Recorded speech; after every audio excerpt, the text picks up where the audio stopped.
Good afternoon, everyone. Welcome to another Membership Monday with the Cradle of Liberty Council. So we're going to show you what open house can look like based on the national model for open houses. You can obviously customize this or change things as you need to, or to fit the space you have, what time of year, or what have you. So for an open house, the prospective families would have ideally already met you at a community event, like a school open house, or a tabling event, or a parade, or they would have seen y'all before.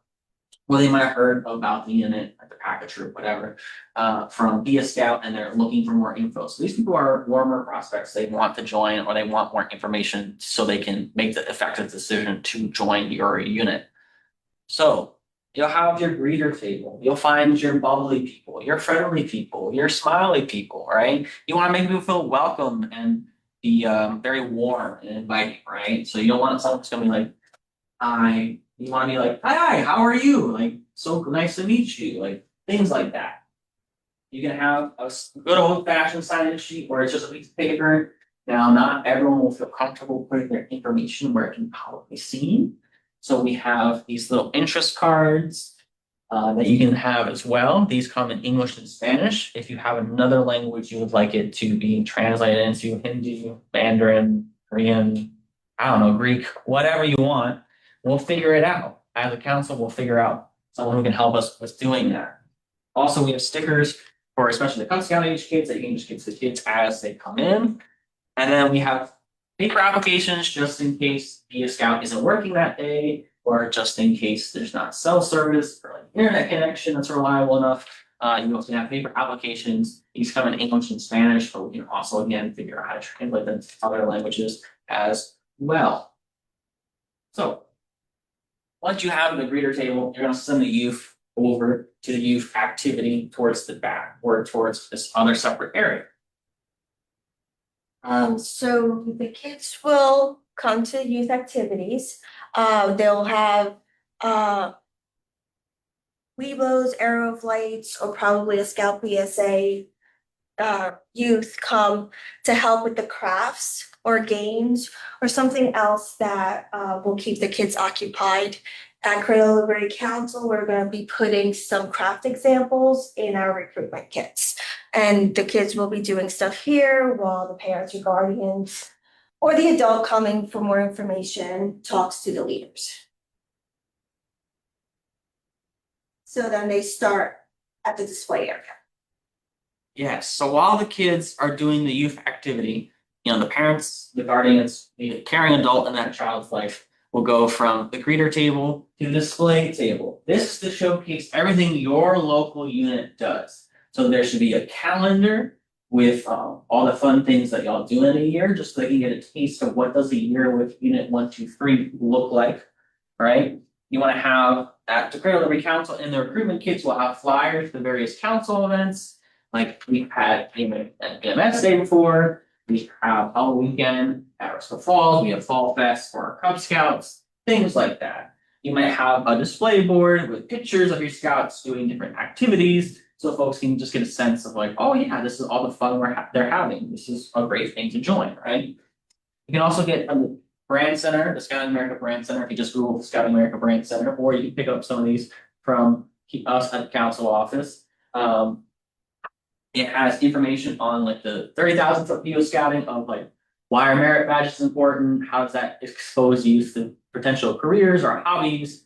You can talk about how we are training this child's character and teach them soft skills like leadership skills or communication skills that they can use in their life. Now, this is coming from me, a history lover. You're not detailing the 115-year history of Scouting America. Right, and nowhere in this open house are we doing a talk on the whole history of Scouting America and Baden Powell, and that's for much later. But yes, you want to have your local unit kind of proudly displayed on what you do, have a calendar, all that jazz, so parents and guardians, caring adults can figure out what would their adventure with their child in their care look like with your unit. And then the parents, guardians, or whoever will go to the Q&A and meet the leaders table. So at the Meet the Leaders table, you definitely want to have your Scout Master, your Cub Master, your Den Leader. If you are transitioning leadership, you want to make sure you have maybe a parent that's been in the unit for a while that can give good answers to questions, have experience with what's been going on, at least for the past year or so. You want to make sure you do not overwhelm the parents with too much information that's coming through. You kind of want to keep the answers informative but short, because the goal of the whole open house is to really get the parents to the next meeting, which is the first meeting. So you don't want to give too much information. And because it's going to be moving in a circle with groups of people, you want to make sure you keep it going. You don't want anyone stuck at a station for like more than 5 or 10 minutes at the most. So you want to make sure you give as much information, but keep it simple. And then after they come here, they're going to go over to the registration table. So last, but certainly not least, is going to be your registration. If you had them fill out a paper application in lieu of a sign-in sheet, now would be when they pay. Or after they've gotten all their questions out of their system, they'll fill out either a paper or online application and there'll be a full-blown scout. We like to hand out little tchotchkes or something like that, as like a little thank you for registering with our unit. For any adults that are interested, usually having some sort of parent orientation meeting a week or two after the initial open house is good, especially if they were trying to sign up as a leader. This way you can kind of set out expectations, responsibilities, that kind of stuff. But that should be the end of your, or at least this group's experience with your open house. And then, as Davina mentioned, you'll have folks moving through your little circuit throughout the night. So once they've gotten everything they needed, they'll either be welcome to stay and continue with the activities or move on with the rest of their evening. So with that, thank you all very much for tuning in for another Membership Monday.